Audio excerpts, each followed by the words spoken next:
Friends, ये देखिए आपके लिए मैं लाया हूँ 11वीं का test paper, revision test paper कक्षा 11वीं विषय राजनीति।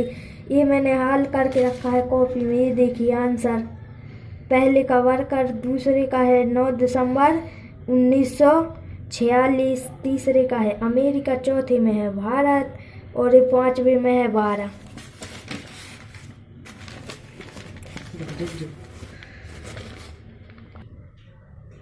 ये देखिए दूसरा प्रश्न क्रमांक दूसरा 2 के उत्तर। पहले का है क्षमा, दूसरे में है 500, तीसरे में है अस्थाई और चौथे में है 25, पांचवे में है 7वीं। ये खाली स्थान है। प्रश्न क्रमांक 3 के उत्तर, सही जोड़ी। पहले में है लॉर्ड रिपन और दूसरे में मुस्लिम लीग, तीसरे में है इंग्लैंड और चौथे में एक व्यक्ति का सूत्र दिया और पांचवे में है सभी मंत्रियों का त्याग पत्र। और ये प्रश्न क्रमांक चौथा, पहले में है वारेन, दूसरे में है 12, तीसरे में है भाग 3 और चौथे में राष्ट्रपति, पांचवे में सर्वपल्ली राधाकृष्णन। एक वाक्य में उत्तर है जी, एक शब्द में। और यह भाई प्रश्न क्रमांक 5 का उत्तर, संविधान के स्रोत, भारतीय शासन 1935 पहला हो गया और दूसरा अमेरिका का संविधान। प्रश्न क्रमांक 6 का उत्तर, ग्राम पंचायत के 2 कार्य, पहला है लोगों को रोजगार प्राप्त कराना और दूसरा है ग्राम का विकास करना। और अब ये प्रश्न क्रमांक 7वां का उत्तर, संघवाद सरकार का वह रूप है जिसमें शक्ति का विभाजन आंशिक रूप से केंद्र सरकार और राज्य सरकार अथवा क्षेत्रीय सरकारों के मध्य होता है।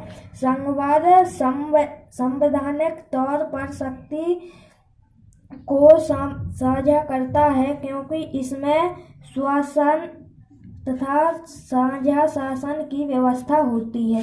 प्रश्न क्रमांक 8, न्यायपालिका की स्वतंत्रता का अर्थ है कि न्यायाधीश स्वतंत्र, निष्पक्ष तथा निडर होनी चाहिए। न्यायाधीश निष्पक्षता से न्याय तभी कर सकते हैं जब उन पर किसी प्रकार का दबाव ना हो। न्यायपालिका विधानमंडल तथा कार्यपालिका के अधीन नहीं होनी चाहिए।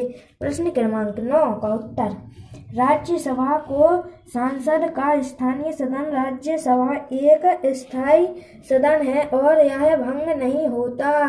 तथापि प्रत्येक 2 वर्ष बाद राज्यसभा के 1/3 सदस्य सेवानिवृत्त हो जाते हैं। पूर्वकालीन अवधि के लिए निर्वाचन सदस्य 6 वर्षों की अवधि के लिए कार्य करता है। ये देखिए प्रश्न क्रमांक 10 का उत्तर, प्रधानमंत्री के कार्य और अधिकार। नंबर 1, देश के राजनीतिक दल का नेता और संसद के बहुमत दल का नेता होता है। नंबर 2, वह मंत्रियों को चुनता है और इस प्रकार मंत्रिपरिषद की बैठकों में सभापति का पद ग्रहण करता है। नंबर 3, वह मंत्रिपरिषद की बैठकों में सभापति का पद ग्रहण करता है। इसमें 3 ही लिखे मैंने। प्रश्न क्रमांक 11 का अथवा वयस्क मत अधिकारी प्रत्येक वयस्क व्यक्ति को राजकीय चुनाव आदि में मत देने का विधि द्वारा प्राप्त करता है। तो अब ये देखिए आगे के प्रश्न जो कि मैंने लिख लिए हैं। प्रश्न क्रमांक 11, वयस्क मत अधिकारी प्रत्येक वयस्क व्यक्ति को राजकीय चुनाव आदि में मत देने का विधि द्वारा प्राप्त अधिकार है। प्रश्न क्रमांक 12, संविधान की प्रस्तावना भारत के सभी नागरिकों के लिए न्याय, स्वतंत्रता, समानता को सुरक्षित करती है और लोगों के बीच भाईचारे को बढ़ावा देती है। भाईचारे मतलब बुंदेलखंड में बोला था भाईचार। प्रश्न क्रमांक 13 का उत्तर, प्रश्न क्रमांक 13, भारतीय संविधान 26 जनवरी 1950 को ही क्यों लागू किया गया? इसका उत्तर है भारतीय संविधान 26 जनवरी 1950 के पीछे का कारण यह था कि 26 जनवरी 1930 को कांग्रेस ने इस साल के याद कांग्रेस ने पहला स्वाधीनता दिवस मनाया था, जिसके चलते उस दिन को याद रखते हुए संविधान को 26 नवंबर 1949 के बजाय 26 जनवरी 1950 को लागू किया। संविधान निर्माण का काम संविधान सभा का था, जिसकी पहली बैठक 11 दिसंबर 1946 को हुई थी, जिसकी दूसरी बैठक 2 दिन बाद 13 दिसंबर को हुई थी। प्रश्न क्रमांक 14, चुनाव आयोग के कार्यों को लिखिए। उत्तर है एक स्वायत्त एवं अर्थ न्यायिक संस्था एवं है, जिसका गठन भारत में स्वतंत्र एवं निष्पक्ष रूप से विभिन्न से भारत के प्रतिनिधि संस्थानों में प्रतिनिधि चुनने के लिए किया जाता था। भारतीय चुनाव आयोग की स्थापना 25 जनवरी 1950 को की गई थी। प्रश्न क्रमांक 15 का अथवा है। प्रश्न क्रमांक 15 का अथवा, किसी राज्य के राज्यपाल की नियुक्ति कैसे होती है? राज्यपाल की नियुक्ति अनुच्छेद 153 के मुताबिक देश में प्रत्येक राज्य का एक राज्यपाल होगा। साथ ही एक व्यक्ति को 2 या 2 से अधिक राज्यों के राज्यपाल के रूप में नियुक्त किया जा सकता है। अनुच्छेद 155 के अनुसार राज्यपाल की नियुक्ति द्वारा की जाती है। प्रश्न क्रमांक 16 का उत्तर। प्रश्न क्रमांक 16 है, विधानमंडल के 2 गैर विधायी कार्यों का वर्णन कीजिए। इसका उत्तर है विधान परिषद भारतीय राज्यों में लोकतंत्र की ऊपरी प्रतिनिधि सभा है। इसके सदस्य अप्रत्यक्ष चुनाव के द्वारा चुने जाते हैं। कुछ सदस्य राज्यपाल के द्वारा मनोनीत किए जाते हैं। विधान सभा निचली प्रतिनिधि सभा है। विधानसभा तथा विधान परिषद मिलकर विधानमंडल कहलाते हैं, मतलब बनाते हैं। प्रश्न क्रमांक 18 ये 17 में है, चित्र देखकर पहचानिए व इन पर एक एक वाक्य लिखिए। तो चित्र इसमें दिया नहीं, इसलिए मैंने नहीं किया। इसका उत्तर कहीं नहीं मिलेगा, इसलिए 18वां है, जनहित याचिका गरीबों की किस तरह मदद कर सकती है?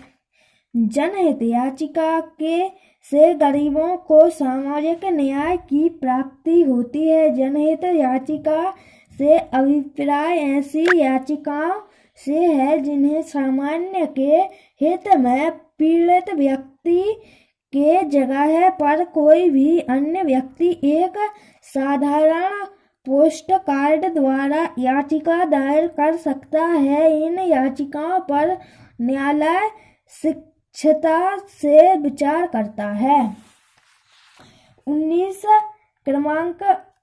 प्रश्न क्रमांक 19 का अथवा का उत्तर अथवा लिखा है। अथवा देख ले, दल बदल को विस्तार से समझाइए। प्रश्न है दल बदल को विस्तार से समझाइए। तो यहाँ पर दल बदल से अभिप्राय है किसी विधायक का किसी दल के टिकट पर निर्वाचित होकर उसे छोड़ देना और अच्छे किसी दल में शामिल हो जाना। किसी दल को छोड़ने के बाद विधायक का निर्दलीय रहना, परंतु पार्टी से निष्कासित किए जाने पर यह नियम लागू नहीं होगा। ये देखिए प्रश्न क्रमांक 20। प्रश्न क्रमांक 20 है, राष्ट्रपति पर महाभियोग की प्रक्रिया का वर्णन कीजिए।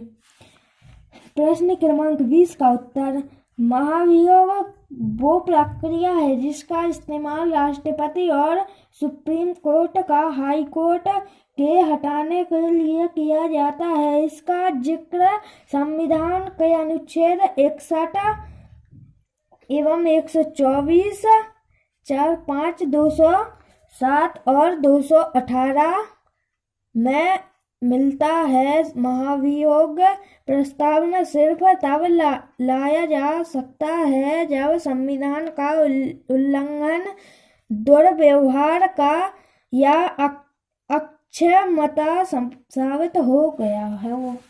अब प्रश्न क्रमांक 21 का अथवा क्या है? संसदीय शासन प्रणाली की विशेषताएं लिखिए। संसदीय प्रणाली लोकतंत्र शासन व्यवस्था की वह प्रणाली है जिसमें कार्यपालिका अपनी लोकतांत्रिक वैधता विधायिका के प्रति उत्तरदायी होती है। इस प्रणाली में राज्य का मुखिया, राष्ट्रपति तथा सरकारी का मुखिया अलग अलग व्यक्ति होते हैं। तो यहाँ पर ये पेपर देखिए समाप्त हो जाता है।